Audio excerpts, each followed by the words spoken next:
How soon could Elon Musk realistically send humans to Mars? Another good question. I have strong views on that. My read of the history of space exploration is such that we do big, expensive things only when it's geopolitically expedient, such as we feel threatened by an enemy.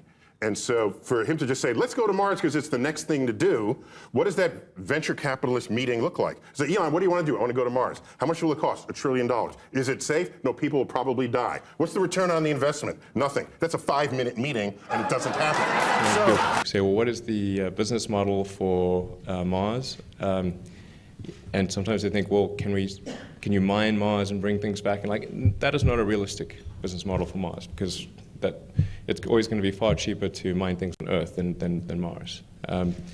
But I do think that there's a business model where if you can reduce the cost of a flight to Mars or moving to Mars to around the cost of a middle-class home in California, so maybe to around $500,000, then I think you would have enough people would buy a ticket and move to Mars to be part of creating a new planet and be part of kind of the founding team of a new civilization.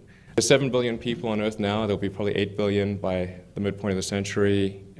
So even if 1 in a million people decided to do that, that's still 8,000 people. And I think probably more than 1 in a million people will decide to do that. So that's what I think is sort of the Mars business model, if you will. And then ultimately Mars can probably export intellectual property like software and inventions and things like that.